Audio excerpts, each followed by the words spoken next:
The Council's warning. The shuttle descended through layers of shimmering atmosphere, cutting through clouds that swirled in colors humanity had never seen before. Ambassador Elena Volkov pressed her palm against the viewport, watching as the Galactic Council station came into view, a massive structure that dwarfed Earth's largest cities, suspended in the void between stars. "History in the making," whispered Dr. James Chen, the xenobiologist seated beside her. His hands trembled slightly as he adjusted his tablet. "First contact protocols initiated 6 months ago. Trade agreements drafted, cultural exchanges planned. We're about to become part of something bigger than ourselves." Elena nodded but couldn't shake the unease that had settled in her chest. The final approach had been strange. Their escort ships maintained an unusual distance. Communications had been formal, almost cold. Nothing like the warm welcome they'd expected. The docking bay was vast and empty. Their footsteps echoed as they crossed the polished floor toward the towering doors of the council chamber.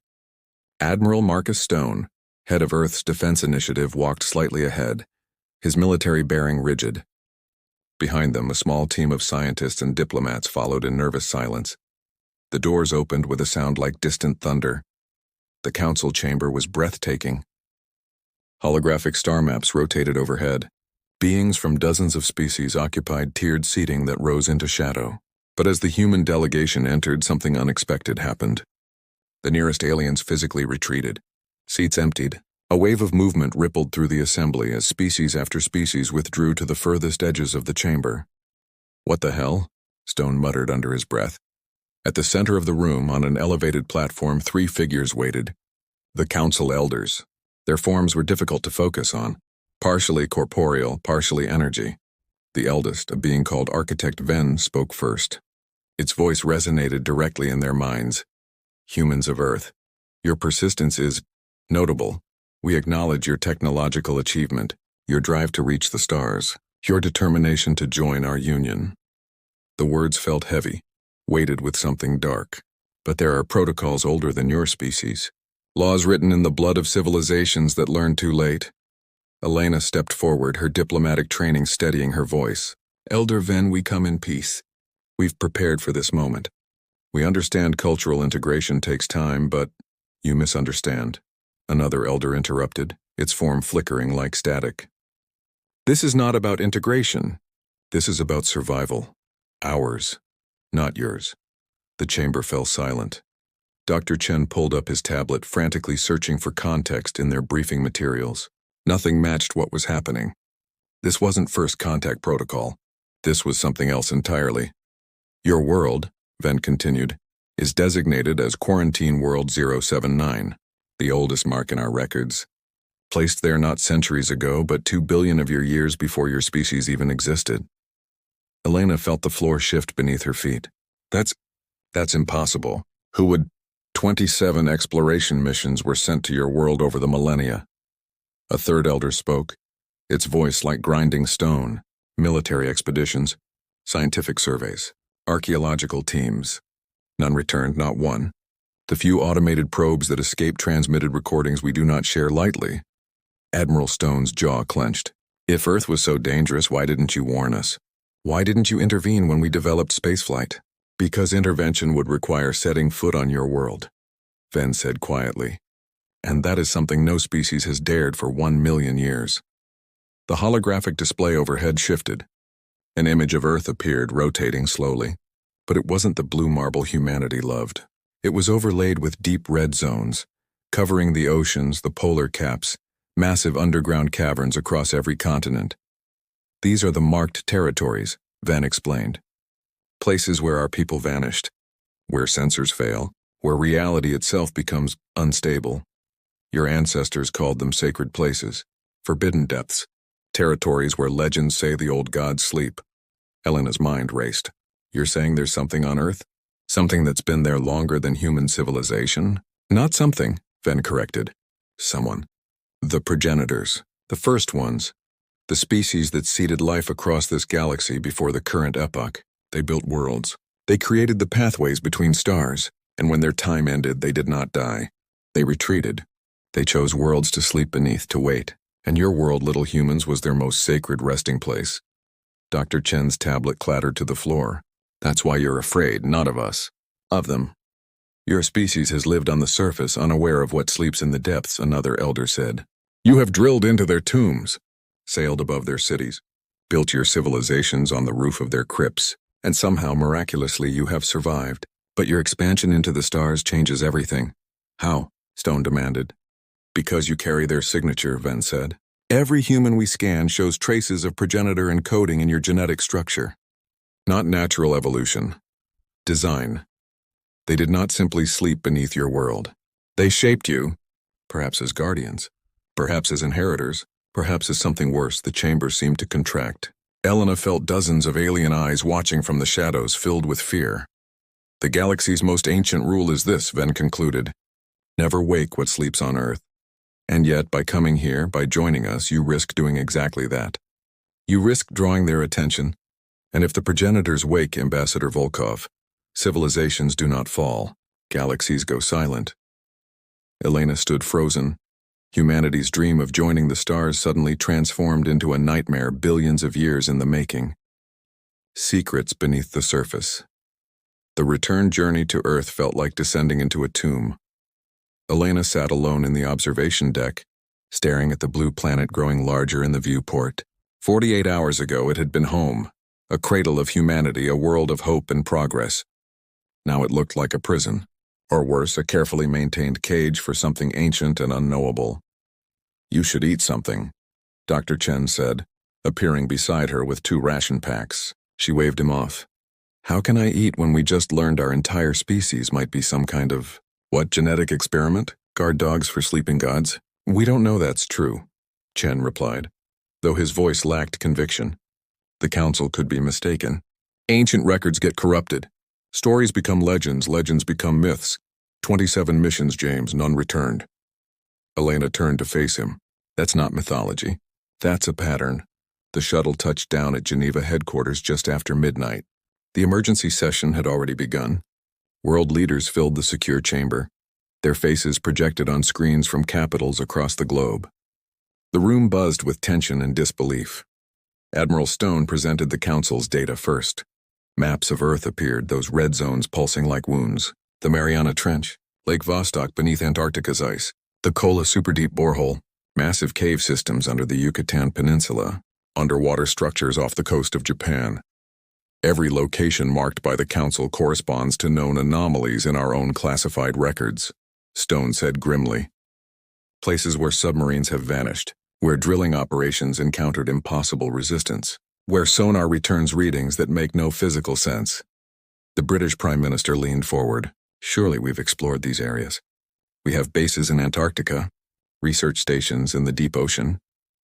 We've touched the surface, interrupted Dr. Sarah Kim, head of the newly formed Xenoarchaeology Division. Her hands shook as she uploaded files to the central server.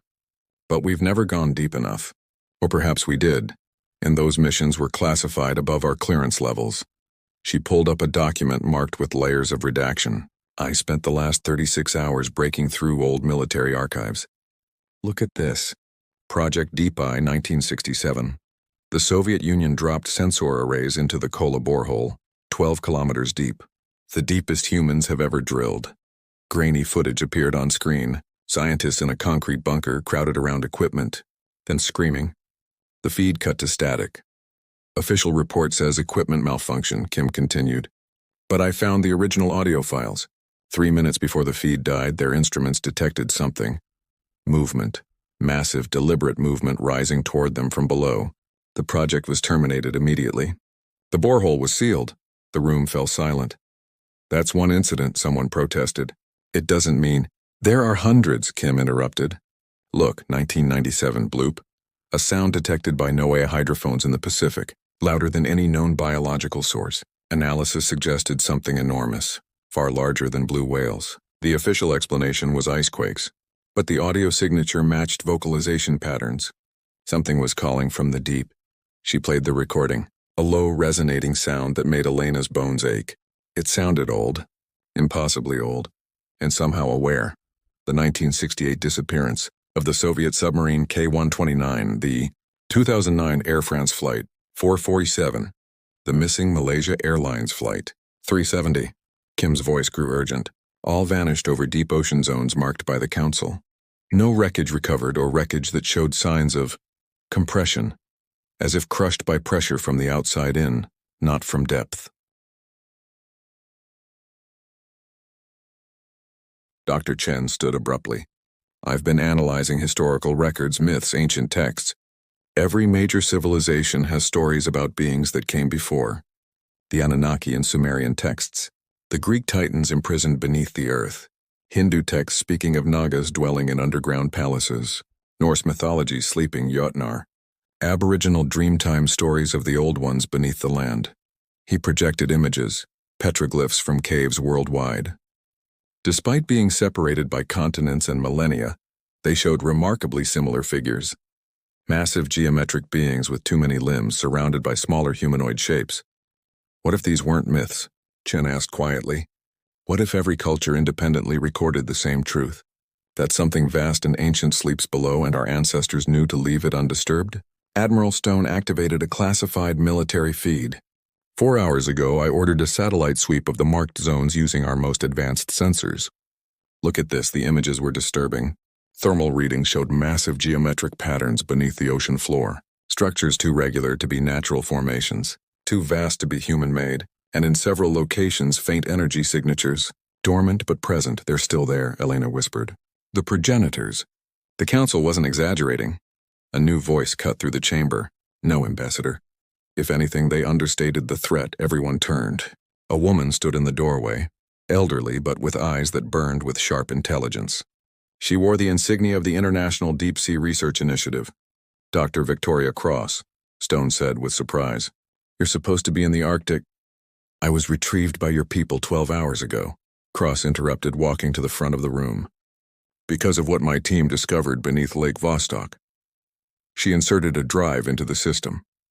We drilled through 3 kilometers of ice, reached the subglacial lake, sent down a submersible probe. The footage appeared. Dark water, the probe's lights cutting through absolute blackness. Then slowly something emerged from below. A structure, smooth, metallic, covered in patterns that hurt to look at directly. The geometry was wrong. Angles that shouldn't exist. Surfaces that seemed to recede and advance simultaneously. It's a city, Cross said. An entire city beneath the ice, sealed, preserved. Older than human civilization by orders of magnitude. And it's not empty. The camera zoomed toward a massive entrance. Inside, barely visible in the probe's light, something moved. Something large enough to make the submersible look like a toy. The probe was destroyed 30 seconds after this footage, Cross continued, but not before it recorded one final data point, a signal. A pulse of energy that rippled outward from that structure through the water, through the ice, possibly across the entire planet. She looked at each of them in turn. We didn't just find them sleeping. We woke them up. And if the Council is right about what happens next, then humanity has approximately 72 hours before the progenitors decide what to do with us. The chamber erupted in chaos, but Elena remained frozen, staring at the final frame of footage. In the darkness behind that ancient structure, she could see other shapes. Dozens of them, hundreds, all beginning to stir. The galaxy's fear suddenly made perfect sense. The progenitors awakened. The emergency broadcast reached every corner of Earth simultaneously. Cities went quiet. Factories stopped. Billions of people looked up from their lives and listened as their leaders spoke words that shattered the comfortable illusion of humanity's place in the universe. We are not alone. We have never been alone, and the truth is far stranger than anyone imagined. Elena stood in the operations center beneath Geneva, watching the global response unfold on dozens of monitors, panic in some cities, eerie calm in others, religious gatherings, military mobilizations, scientists flooding into research centers. Humanity, faced with its greatest revelation, reacted the only way it knew how, by searching for answers. Seismic activity increasing worldwide, reported a technician. Epicenters match the Council's marked zones. Magnitude readings don't make sense, these aren't tectonic. Something is moving beneath the crust. Admiral Stone coordinated with military installations across the globe. All deep-sea research stations report the same thing. Low-frequency pulses emanating from the ocean floor. The patterns are repeating. It's not random geological activity. It's communication. Dr. Chen burst into the room, tablet in hand. We're receiving a transmission.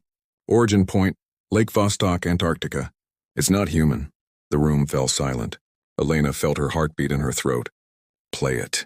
The speakers crackled. Then a sound unlike anything they'd heard before. Not words, not music, but something that bypassed language entirely and resonated directly in the mind. Images flooded Elena's consciousness. Vast oceans teeming with impossible life. Stars being born and dying. Civilizations rising from nothing, and at the center of it all, beings of pure purpose and terrifying intelligence. The progenitors. They're not just waking up, Chen whispered. They're reaching out. They want us to understand. Understand what? Stone demanded before anyone could answer. Every screen in the operations center switched to the same image. Dr. Victoria Cross, standing in what appeared to be an underground chamber. Her face illuminated by soft, blue bioluminescence. If you're seeing this, Cross said calmly, then my hypothesis was correct. The progenitors have established a communication link with our networks. I'm currently 2 kilometers beneath Lake Vostok, inside one of their structures. I came here because I needed to know the truth. And I found someone who could tell it. The camera panned. Behind Cross stood a figure that made Elena's breath catch. Humanoid but not human. Tall, elegant, with skin that seemed to shift between states of matter. Its eyes glowed with an inner light that had witnessed eons. This is Keeper Thane, Cross said. The last of the Watchers. The progenitors' appointed guardian of Earth. He has been awake for 3 million years, maintaining the seals, ensuring the others remained undisturbed. Until we forced his hand, the being stepped forward. When it spoke, the words formed directly in their minds, translated into concepts they could comprehend. Humanity. Thane began, his mental voice carrying the weight of ages. You have grown beyond our expectations. When we retreated from the galaxy 2 billion years ago, we seeded 12 worlds with the potential for consciousness. Experiments in evolution, carefully balanced to one day produce species worthy of our legacy. 11 of those worlds failed. The emergent life destroyed itself before achieving sapience, or stagnated or evolved in directions that made them unsuitable. He gestured, and holographic images appeared around him. Worlds burning, civilizations collapsing, species that never quite achieved their potential. But Earth, Thane continued, Earth succeeded beyond our greatest hopes. You descended from the genetic templates we designed, yes, but you became something more, something we did not anticipate. You developed empathy alongside intelligence, creativity alongside logic. You learned to cooperate despite your tribal instincts. You reached for the stars while still learning to care for your own world. Elena felt tears streaming down her face without understanding why. The other species in this galaxy fear us, Thane said. They remember the progenitors as conquerors, world builders who reshaped solar systems to their will. They remember our power, our indifference to lesser life, our absolute dominion over reality itself. They remember the wars we fought, the civilizations we erased, the scars we left on the fabric of space-time. The hologram shifted to show massive fleets, weapons that unmade planets, technology that bent the laws of physics like clay. They believe if we wake, we will resume that role, that we will look upon the current galactic order and sweep it aside like children playing in sand. And they are not entirely wrong. Thane's expression, if it could be called that, seemed almost sad. The progenitors who sleep beneath your world are the last of the old empire, the ones who refused to evolve, who clung to their power even as the universe moved beyond them. They chose sleep over change, dormancy over growth. Then why did you stay? Dr. Chen asked from the operations center, his voice transmitted through Cross's equipment. Why watch over them for millions of years? Because I believed they could change, Thane replied. Because I hoped that given enough time, enough isolation from their power, they might awaken differently. But your drilling, your submarines, your expansion into every corner of this world, you've destabilized the SEALs. They're waking now, and they will be angry. Admiral Stone's hand moved toward the weapons authorization console. Then we fight. We've faced extinction before. No, Thane interrupted, his mental voice sharp. You misunderstand. The progenitors do not fear you. They fear what you represent. You are the proof that their way was wrong, that power without wisdom leads to stagnation, that conquerors eventually run out of worlds to conquer, and are left only with themselves, sleeping in the dark, clinging to past glory. The seismic readings spiked. The screens showed movement at every marked location worldwide. massive forms rising from the deep, breaking through ice, emerging from underground caverns. They're coming, Cross said quietly. All of them. But Thane raised his hand. Not to conquer, to judge. The progenitors built a failsafe into their final sleep. When they woke, they would encounter the species that inherited their genetic legacy. They would observe what that species had become, and they would make a choice. What choice? Helena demanded. Whether to resume their old existence, sweeping aside the young races and reclaiming the galaxy, or... Thane paused. To accept that their time has passed. That they created something better than themselves. That their legacy is not in sleeping gods, but in awakened children. The first progenitor emerged off the coast of Japan, a being of impossible scale, its body shifting between organic and mechanical, its presence warping reality around it. Satellites tracked its ascent from the Mariana Trench. The world held its breath. It rose to the surface, paused, and then, slowly, deliberately, it turned its attention toward the cities of light dotting the coastline, toward humanity's achievements, toward the species that had thrived on the surface while God slept below. For 3 eternal minutes, nothing happened. Then the progenitor bowed its massive head, a gesture of acknowledgement, recognition, perhaps even respect. Around the world, others emerged. From Antarctica, from the Atlantic, from caves in South America and underwater structures off Greece. One by one, the progenitors rose. One by one, they saw what humanity had built, and one by one, they chose to step aside. Thane's voice filled the operations center. You have passed the test that we in our arrogance never imagined would matter. You have proven that power is not the ultimate measure of a species, that the weak can become strong through cooperation, that the small can achieve greatness through perseverance, that those who inherit can surpass those who created. On every screen, the progenitors were moving away from population centers, retreating to uninhabited regions. Their massive forms knelt in forests and deserts and polar wastes. They're not leaving, Cross explained, her voice filled with wonder. They're choosing a new purpose. To watch, to learn, to see what you become next. They've been gods for so long they forgot what it meant to witness something genuinely new. Elena collapsed into a chair, overwhelmed. Admiral Stone lowered his hand from the weapons console. Dr. Chen laughed, a sound caught between hysteria and relief. The Galactic Council's emergency transmission arrived moments later. Architect Ven's voice carried a note they'd never heard before. Respect, humanity of Earth. The galaxy has watched with instruments and prayer. What you have accomplished today has never been done in recorded history. You have transformed conquerors into observers. You have turned the universe's greatest fear into its newest hope. The quarantine is lifted. You are hereby invited not as petitioners, but as equals. Elena looked out at the monitors showing progenitors settling into their new roles across Earth. Massive beings that could have crushed civilizations, instead choosing to become silent guardians. Witnesses to humanity's next chapter. We didn't defeat them, she said quietly. We inspired them. Dr. Chen stood beside her. Maybe that's the real measure of an advanced species. Not the technology you build or the worlds you conquer, but the ability to make even gods reconsider their purpose. Outside, dawn broke over Geneva, the first sunrise of humanity's new era. On the surface, billions continued their lives, forever changed by the knowledge that they shared their world with beings older than mountains. But they were no longer afraid, because the monsters sleeping beneath the world had woken up. They had seen humanity, and they had chosen to kneel before possibility rather than cling to past dominance. The galaxy would never be the same. And humanity, the youngest species in the cosmos, had taught the oldest ones the most important lesson of all, that evolution isn't just biological. It's philosophical, and given enough time, even gods can learn to change.